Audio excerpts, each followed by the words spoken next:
Bonjour et bienvenue dans Prière Inspirée. C'est encore un plaisir de pouvoir partager ce temps avec vous tout au long de cette semaine. Je vous le rappelle, nous parlons des 5 bonnes habitudes à avoir dans les temps difficiles. Et c'est vrai que les temps de la fin sont vraiment difficiles. On sent des turbulations de partout, des oppressions de partout. Jamais l'humanité n'a consommé autant d'antidépresseurs qu'aujourd'hui. Jamais il n'y a eu autant de suicides qu'aujourd'hui.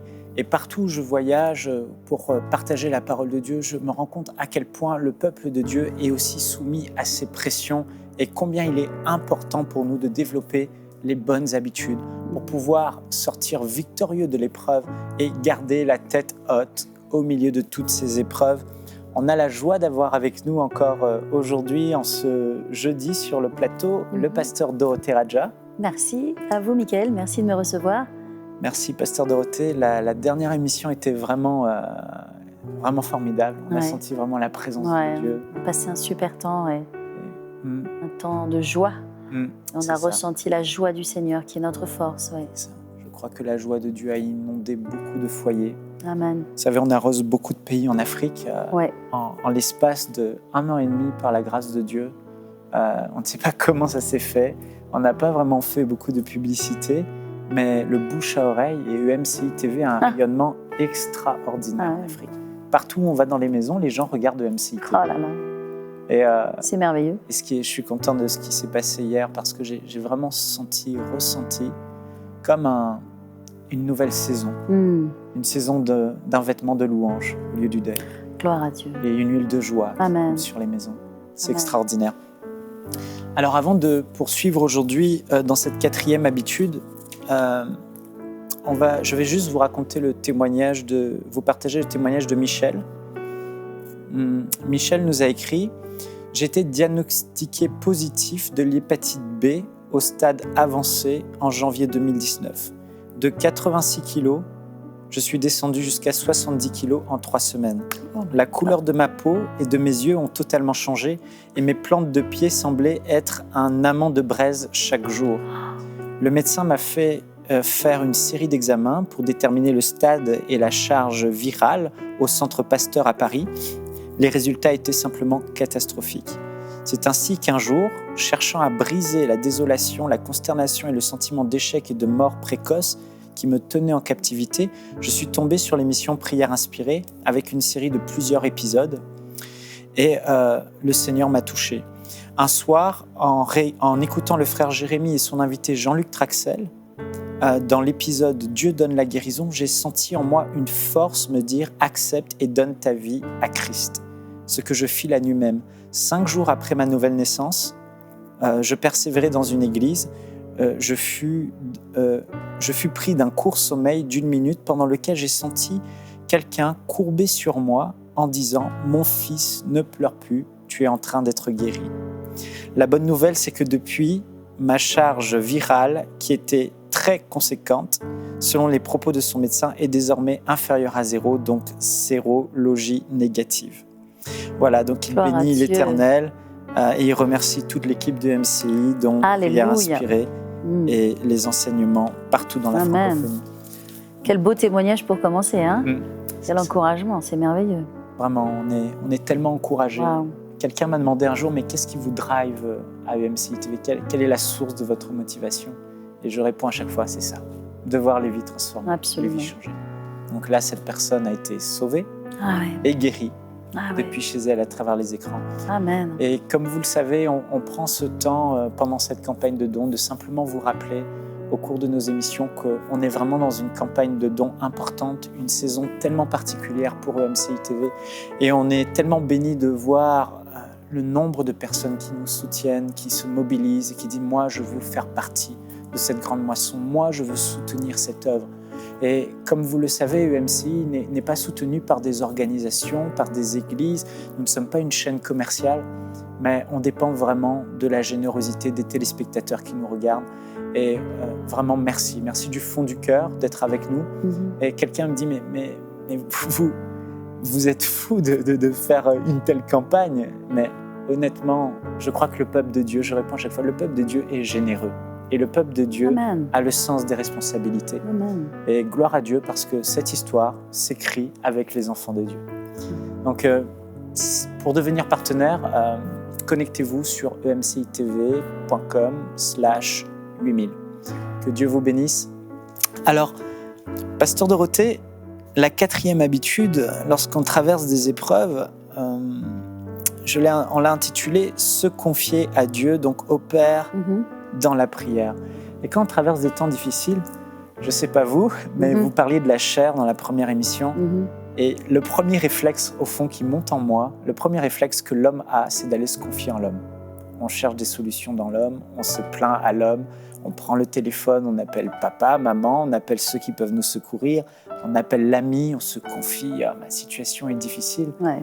Mais il y a ce passage dans Jérémie au chapitre 17, verset 5 qui dit « Ainsi parle l'Éternel, maudit soit l'homme qui se confie dans l'homme, qui prend la chair pour son appui et qui détourne son cœur de l'Éternel, mais béni est l'homme qui se confie en l'Éternel et dont l'Éternel est l'espérance. » Amen. Il y a une bénédiction qui repose pour tous ceux qui savent se confier en Dieu. Absolument. Au moment de l'épreuve. Amen.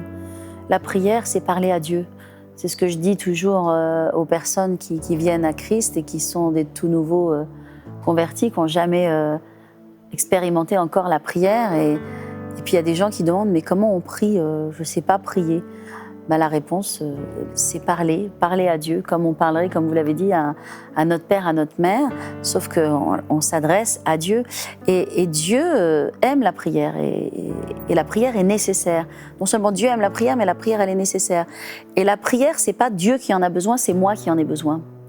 Parfois, on dit je vais prier ou je vais louer Dieu. Ou on ne peut pas élever Dieu au-delà de ce qu'il est déjà, parce que ni la louange, ni la prière, ni quoi que ce soit ne peut élever ni changer le statut de Dieu. Le statut de Dieu, il est immuable. Mais par contre, ça va me changer moi et ça va m'élever moi. Donc la prière, elle est nécessaire parce que elle me permet de communiquer avec Dieu, et je ne peux pas recevoir de Dieu la plénitude de ce que Dieu a à me donner si je ne connais pas personnellement et intimement ce Dieu, mon Dieu, qui devient pas seulement un Dieu, mais un Père, mon Père. Et donc la prière va permettre que j'ai cette relation intime. La prière a à voir avec l'intimité. Celui qui demeure sous l'abri du Très-Haut repose à l'ombre du Tout-Puissant. Donc j'ai besoin d'apprendre à entrer dans cette intimité, à demeurer sous l'abri du Très-Haut. Et c'est comme cela qu'il est écrit après, et je dirais, l'Éternel est ma force, et mon bouclier. Donc je peux déclarer qui il est, je peux déclarer, et obtenir ce qu'il a pour moi, mais parce que je suis dans ce lieu secret, dans ce lieu d'intimité, et Dieu cherche l'intimité. Dieu ne nous a pas créés pour qu'on soit ses sujets, comme un roi a des sujets. Dieu nous a appelés ses enfants. Jésus a dit, je ne vous appelle plus mes serviteurs, mais je vous appelle mes amis. Et donc, dans cette position d'ami, d'enfant, on doit avoir une relation, c'est pas possible. Et c'est ce que Dieu veut. Dieu nous a créés pour sa gloire, mais aussi pour cette relation. Et on voit que Dieu descendait, Dieu a créé Adam, il descendait dans le jardin, comme c'était à son habitude, pour avoir cette relation, cette intimité avec Adam. Donc, Dieu nous a créés pour l'intimité, Dieu nous a créés pour la relation. Et si on n'a pas cette relation, Dieu devient un instrument pour nous, un outil pour y arriver dans la vie, une formule, une méthode. Mais il n'y a pas de puissance là-dedans. La puissance est dans l'intimité. Donc je peux appliquer tout ce qu'on a dit cette semaine, la louange, le rire, la parole, les promesses. Mais s'il n'y a pas l'intimité, il n'y a pas de puissance, parce que tout est fondé sur une relation. Et la prière, c'est une question de relation. Et la Bible nous dit qu'il existe beaucoup de prières. Il est dit, faites en tout temps toute espèce de prière, par l'Esprit toute espèce de prière. Et il y a différentes prières. Savez-vous qu'il y a des gens qui ne connaissent pas autre chose, par exemple, que l'intercession? C'est terrible, c'est dramatique. L'intercession, c'est extraordinaire, mais elle vient à un certain moment, l'intercession. j'ai sorti un livre du pasteur Bénin qui s'appelle je m'en rappelle plus. c'est le live. Enfin, c'est un livre sur la prière qui obtient des résultats. Voilà, excusez-moi. La prière qui obtient des résultats. Et il parle de la prière, de la vie de prière. Il va expliquer plein de choses, même simples. Comment est-ce que répondre à des questions? Comment est-ce que je dois me positionner dans la prière? Est-ce qu'il y a une position que je dois adopter, etc. Et il va parler du chemin de la prière. Et en fait, il place, et je suis totalement d'accord avec lui, il place l'intercession comme étant l'aboutissement de notre temps de prière, parce qu'on ne peut pas intercéder si on n'est pas déjà entré dans l'intimité, entré dans l'onction, entré dans la louange, entré dans l'adoration. Et finalement, fort de tout cet acquis-là, on peut après monter dans l'intercession. Et l'intercession peut être très rapide, parce qu'elle est puissante, elle est ointe, mais elle est chargée de l'intimité, elle est chargée de la relation avec Dieu. Et là, l'intercession devient un ordre, un commandement spirituel très puissant, qui n'a pas obligatoirement besoin d'être long, après il faut être conduit par le Saint-Esprit, mais qui a un aboutissement. Or, il y a énormément de gens qui ne connaissent la prière que comme étant l'intercession, comme étant le combat spirituel, la guerre. Mais la réalité, quand vous êtes dans la guerre, quand vous êtes dans le combat spirituel, si vous ne faites pas attention et que c'est votre formule, votre façon de vous adresser à Dieu, intérieurement, vous êtes sec. C'est ça. Vous êtes sec, parce que c'est le lieu secret, l'intimité avec Dieu, qui vous donne cette onction, cette présence. Et on peut intercéder qu'à partir de la présence. Amen. On voit que le Seigneur Jésus lui-même, dans le jardin de Gethsémane, quand il était en face à l'agonie, la Bible dit qu'il était tellement stressé par l'épreuve qui était devant lui que des grumeaux de sang coulaient le long de son visage. Ouais. Et je ressens que beaucoup de personnes, on l'a vécu aussi dans les temps d'épreuve, c'est ce qui se passe. On a comme une pression qui vient sur nous et elle est là et elle est tenace et beaucoup de gens sont esclaves et sous l'oppression, sous la dépression, sous l'angoisse. Et le remède de Jésus n'était pas de partir dans une intercession au nom de Jésus, enfin, lui-même Satan, etc. Mais il savait ce par quoi il devait passer. Parler à son et il père. avait besoin de force, il avait besoin de garder la tête haute. Et là, la pression était telle. Aucun de nous qui sommes en train de suivre cette émission dans le monde entier ne peut avoir une telle pression que Jésus avait. Ouais. Et vous êtes là, vous avez cette pression, mais qu'est-ce que Jésus a fait dans ces moments de pression ? Comment a-t-il pu puiser la force ? Il est allé dans le lieu secret, comme dit Pasteur Dorothée, dans le lieu de l'intimité, où il n'a pas fait 36 000 prières spécifiques, il a simplement déversé son cœur, il a fait un cœur à cœur avec le Père. Amen. Il lui a partagé, il s'est déversé sur lui. C'est tellement important ce que le Pasteur Dorothée dit, c'est que ça doit être une relation intime, simple, authentique, où je vais dans le lieu secret, et là, on voit que c'est dans Luc au chapitre 22, 43, « Étant en agonie, il priait plus instamment. » Hébreux 5, 7 donne un peu plus de détails sur ce qui se passait. C'est lui qui, dans les jours de sa chair, ayant présenté avec de grands cris et avec larmes des prières et des requêtes à celui qui pouvait le sauver de la mort, ayant été exaucé à cause de sa piété. Et on voit que Jésus est allé prier dans le lieu secret du Père, à maintes reprises, chaque fois dans sa vie. Amen. Et c'est là qu'il puisait sa force, Amen. Puisait son énergie. Et il repartait de là reboosté, comme vous disiez, avec une onction qui coule de cette intimité, de cette relation authentique avec le Père. Amen. La prière est un style de vie. Et c'est vrai que si on prie de telle heure à telle heure, on prie toute la journée. On est en communion avec notre Père. Et on est d'autant plus en communion avec notre Père qu'on a eu un temps privilégié, de préférence, au début de notre journée.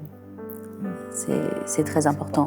Moi, je me souviens qu'il y a eu des moments dans ma vie très occupés, très affairés. On l'est tous. Vous l'êtes aussi beaucoup. En plus, quand on est occupé pour le ministère, pour l'œuvre de Dieu, on est occupé pour Dieu, donc on baigne toujours dans les choses de Dieu. Et il y a eu des temps dans ma vie où je disais, oh Seigneur, tu comprends, tu sais, bon, de toute façon, je suis connectée à toi. Et je ne prenais pas le temps de prière. Il était consumé par d'autres choses. Et quelle erreur dramatique, en fait, de penser, oh, je suis dans le ministère, ou je suis dans le service pour Dieu, etc. Donc, je suis connectée à Dieu. Vous savez, il y a des gens qui disent, et peut-être que je l'ai dit moi aussi, mais je prie toute la journée. Ben, la réalité, c'est que c'est une erreur. C'est une erreur. Oui, on prie toute la journée, mais sur la base d'un temps de prière identifié et réel, dans lequel il y a un ressourcement spirituel nécessaire. Comme des batteries qu'on recharge. Absolument, oui, tout à fait. Et ce ressourcement-là, il va nous tenir toute la journée. Toute la journée, on va être en communion avec Dieu, mais sur la base de ce rechargement. Et on ne peut pas le zapper. Et je vous le dis. C'est tellement important. Vous ne pouvez pas zapper. Ce n'est pas pour Dieu, c'est pour vous. On le fait pour soi, parce qu'on en a besoin. Parce que le monde est trop dur, parce que l'esprit du monde est très fort, et la seule chose qui domine l'esprit du monde, c'est l'esprit de Dieu. Amen. Et je dois me placer tous les jours, remonter dans l'esprit de Dieu, rester dans l'esprit de Dieu. On parle d'habitude, et c'est vrai que les enfants de Dieu dans le désert, les Hébreux dans le désert, Dieu a voulu se forger un peuple à partir de ce moment-là, sa sortie d'Égypte, sa sortie du monde. Il leur a dit, maintenant je vais vous enseigner les leçons pour que vous puissiez prendre la terre promise, pour que vous puissiez entrer dans votre destinée. Et qu'est-ce qu'il leur a dit? Ben, ok, je vais vous donner du pain, je vais vous donner la manne, seulement vous allez apprendre à aller la chercher tous les jours. Et si vous pensez que vous allez pouvoir en prendre pour 2-3 jours, la mettre en réserve, elle va moisir, elle va pourrir. Parce que tous les jours, tu dois sortir de ta tente, sortir de ton lit aussi, et aller chercher ta manne, aller chercher ton pain spirituel. Alléluia. Parce que tu as besoin de manger l'aliment spirituel. Alléluia. C'est ça qui va te faire courir, qui va te donner la force. Pasteur Dorothée, je pense que là, on a touché un point vraiment sensible. Beaucoup de chrétiens ne comprennent pas pourquoi leur vie va si mal, pourquoi ils sont accablés, pourquoi ils ne sentent plus les fleuves de vie couler. Mais en réalité, il n'y a plus d'intimité, il n'y en a plus. Il y a du service. C'est ça. Parfois, il y a tellement de choses. Il y a du service, il y a du ministère, il y a de l'engagement, mais il n'y a plus le secret de la force. C'est ça. C'est tellement simple. On est là à chercher des nouvelles révélations, des nouvelles clés. Mais si seulement on pouvait appliquer cette nouvelle habitude, comme vous l'avez dit, je commence ma journée avec un temps d'intimité. Vraiment quelque chose d'authentique. C'est tellement fort, tellement simple, mais tellement fort. Père, je viens dans ta présence. Et tu commences à lui confier tes fardeaux, tu commences à lui parler comme un homme parle à un homme. Et tu lui déverses ton cœur et tu passes un temps à partager avec lui dans ce lieu secret où se trouve ton Père Céleste. Et là, la vie de Dieu, l'Esprit de Dieu, la paix qui surpasse toute intelligence garde nos cœurs et nos pensées en Jésus-Christ. Mais on ne le fait plus. On ne le fait plus. Voilà. Alors on aimerait vous encourager aujourd'hui. Vraiment, prenez cette nouvelle bonne habitude. C'est tellement simple, mais tellement vrai. Amen. Où est ton temps d'intimité avec le Seigneur? Ah, je n'ai plus de force. Mais est-ce que cette force, tu vas la puiser encore chaque jour? Est-ce que cette manne, tu vas aller la prendre chaque jour? Ou est-ce que tu vis sur des acquis alors que tu as délaissé l'essentiel, le lieu secret, Amen. où le Seigneur recharge tes forces, Amen. où le Seigneur te remplit de sa présence chaque jour, chaque jour. Et j'aimerais dire que les acquis diminuent avec le temps. Et il y a beaucoup de gens dans les églises, des chrétiens, qui sont à l'église, qui vont à l'église, mais qui sont profondément rétrogrades. Mais je ne dis pas ça avec vraiment une parole accusatrice. Mais quand je dis rétrograde dans leurs pensées, rétrograde dans leur façon de parler, rétrograde dans leur cœur, dans leur mobile. Le corps est là, une forme de bonne volonté est là, mais la réalité, l'esprit, la charge de l'esprit, la charge du réveil qui les a amenés à l'église, qui les a amenés à servir, qui les aimait être passionnés pour Dieu, elle a disparu dans le temps et elle a disparu dans le temps. Pourquoi ? Parce que la vie de prière, l'intimité avec Dieu, elle s'est effilochée, etc. On vit sur des acquis jusqu'au temps où il n'y a plus d'acquis. Et après, on pense comme le monde, on devient comme le monde, et on se déconnecte de l'Église, on se déconnecte petit à petit de notre engagement. Et la réalité, c'est à l'intérieur, on est sec. Il faut vraiment réaliser la sécheresse, il faut traiter la sécheresse, il faut adresser la sécheresse. Il faut parvenir à ce moment où on vient sur nos genoux et on dit « Seigneur, non, je suis sec, mais maintenant c'est fini. Je réalise mon état de rétrogradation et je reviens à la source maintenant. » Pendant que vous parliez, je pensais à ce verset du prophète Jérémie qui dit « Vous m'avez » où Dieu parle à travers son prophète et il dit « Vous m'avez abandonné, délaissé, moi qui suis la source de vie, pour vous creuser des citernes qui ne savent même pas retenir l'eau. » Absolument. Et c'est tellement fort, frères et sœurs, où que vous soyez dans le monde, peu importe votre pays, peu importe votre situation, vous souffrez et vous êtes dans cette épreuve, peut-être. Mais la question n'est pas est-ce que je vais sortir ou pas de cette épreuve. Oui. La question est que, en tant qu'enfants de Dieu, nous avons la capacité de surmonter n'importe quelle épreuve, de garder la tête haute et d'être dans la joie et dans la paix, même quand à l'extérieur il y a la tempête. Si seulement on va chaque jour aller se ressourcer. Je pense à Heidi Baker, cette femme qui a plus de 5000 églises au Mozambique. Elle n'arrive même plus à les gérer. Et elle dit, la pression est tellement grande et le ministère tellement grand que je ne peux pas commencer ma journée sans passer 4 heures dans l'intimité du Père. Et c'est là qu'elle reçoit ses révélations, c'est là qu'elle reçoit tout. Et simplement, si nous pouvions, Pasteur Dorothée, on va prier, peut-être que vous puissiez conduire le peuple dans un temps de repentance, en fait. D'accord. Simplement de repentance où on va retourner revenir au Père, au fondement, l'intimité avec le Père. Amen. Seigneur Père, nous nous plaçons devant toi, Seigneur. Nous-mêmes ici et vous dans vos maisons, derrière vos écrans, ensemble nous nous plaçons devant toi. Seigneur, parce que ce que tu cherches, Seigneur, c'est un cœur contrit et tu ne rejettes pas un cœur brisé, Seigneur. Et c'est tellement important d'avoir un cœur brisé, contrit devant toi, Seigneur, de réaliser nos fautes et nos erreurs, pas que nous soyons dans la culpabilité, la condamnation, mais simplement que nous puissions revenir à toi. Seigneur, tu as dit, revenez à moi et je reviendrai à vous. C'est dans ce sens-là que les choses se passent. Seigneur, nous revenons à toi. Ton peuple, tes enfants, on prie ensemble maintenant, et nous revenons à toi avec un cœur sincère. Nous revenons à la source de toutes choses. Nous revenons à notre Père. Merci Seigneur, Père. Maintenant pour un esprit de repentance. Seigneur, pardonne nos erreurs. Nous comprenons nos fautes. Combien on peut se battre par nos propres forces et oublier que c'est toi le secret de notre force. Mais Seigneur, merci. Maintenant les choses changent. Les choses sont inversées au nom de Jésus. On commence par toi. Alléluia. C'est toi qui deviens la priorité. Tu redeviens la première place. On te remet au centre de toutes choses. Et je prie maintenant que l'esprit rétrograde, la pensée rétrograde, la parole rétrograde et même la vie rétrograde soit brisée au nom de Jésus. Qu'il y ait à nouveau du zèle, qu'il y ait un feu nouveau, qu'il y ait une faim et une soif. Tu as dit, heureux ceux qui auront faim, heureux ceux qui auront soif, car ils seront rassasiés, ils seront désaltérés. Seigneur, merci Père, béni est celui qui a faim, béni est celui qui a soif. Et je déclare que dans votre cœur, la faim, la soif, l'envie, la passion, le zèle, le désir vous poussent, vous conduisent sur vos genoux vers Dieu dans sa présence.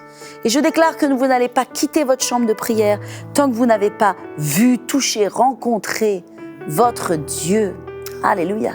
Vous allez sortir de votre incrédulité, de vos pensées, de votre chair, jusqu'à toucher Dieu. Oh, merci Seigneur, pour un déversement d'onction et de puissance maintenant sur tes enfants. Ils sont reconnectés à toi, Seigneur. Je libère un esprit de reconnecter, Seigneur, Au nom de Jésus, merci Seigneur. Alléluia. Gloire à ton nom, Jésus. La présence Merci de Dieu, Seigneur. comme il a été dit, vient maintenant dans votre maison. Viens maintenant dans votre chambre, viens maintenant là où vous êtes. Et vous ressentez cette présence. Mais Dieu veut vous amener à prendre une décision maintenant. Une décision que dès aujourd'hui, vous allez développer cette nouvelle habitude. Dès aujourd'hui, vous allez vous lever plus tôt pour passer ce temps d'intimité avec le Père. Vous vous demandez, mais pourquoi tout va mal dans ma vie ? Pourquoi tellement de choses s'abattent sur moi ? Pourquoi je n'ai plus la force d'avancer ? Pourquoi je n'arrive plus à relever ma tête ? Mais comme le pasteur l'a dit, vous êtes desséché à l'intérieur. Et la raison, c'est que vous êtes éloigné de la source. Vous êtes éloigné du lieu secret, de l'intimité avec le Père Céleste. Mais lorsque Jésus, dans son agonie, s'est mis à l'écart, il a commencé à parler à son Père. Il a dit, Père, s'il est possible que cette coupe s'éloigne de moi, non pas ma volonté, mais ta volonté. Il a prié à 3 reprises, pendant 1 heure. Il a dit à ses disciples, n'êtes-vous pas capables de veiller et de prier 1 heure avec moi ? Et dans ce moment d'intimité, le Seigneur Jésus a vécu une expérience extraordinaire. La Bible dit que les anges de Dieu sont venus le fortifier. Peut-être que vous ne le verrez pas, mais dans ces moments d'intimité, il y a des anges qui viennent vous fortifier. Amen. Il y a la présence de Dieu et l'onction du Saint-Esprit, comme Jésus l'a dit, des fleuves d'eau vive qui vont commencer à jaillir. Ne le faites pas un jour, ne le faites pas 2 jours, mais chaque jour de votre vie. Et votre vie ne sera plus jamais la même. Amen, amen, amen, Tu as amen. délaissé la source. Tu as délaissé la source de ta vie, la source de ta vitalité, la source de ton inspiration, la source de sa présence dans le lieu secret. Prends cette décision maintenant. Amen. On va vous laisser dans cette atmosphère de prière, parce que maintenant c'est le temps pour vous de ne pas prier avec nous, mais d'être seul et de faire ce face-à-face avec votre Père. Vous avez été conduit dans cette prière de repentance. Oui, le masque est tombé, le voile est tombé, la vérité est venue devant vos yeux. Il n'y a plus d'intimité avec le Père Céleste. C'est si simple, c'est si bête, mais faites-le. Et vous verrez, tout va changer. Là où la terre est aride et sec, là où ton cœur est comme ces chemins de désert crevassés, le Seigneur, dans l'intimité avec le Père, va commencer à déverser une pluie de bénédiction. Fais-le. Tes forces vont être renouvelées et tout va changer dans ta vie. On vous laisse. On vous retrouve demain pour la 5e habitude et la dernière journée de cette semaine avec le pasteur Dorothée. Mais jusqu'à demain, développez cette intimité dès aujourd'hui avec votre Père Céleste et tous les jours qui suivront. Que Dieu vous bénisse. Il n'est plus à prouver que MCI TV est une œuvre divine. Vous savez, au ciel, nous n'aurons plus l'occasion de soutenir de telles œuvres, et c'est pourquoi je veux vous encourager à faire partie des 8000 partenaires qui vont amener EMCI dans une nouvelle dimension. Dès maintenant, donnons pour faire entrer EMCI dans une nouvelle saison. Pour faire votre don, rendez-vous sur emcitv.com/8000.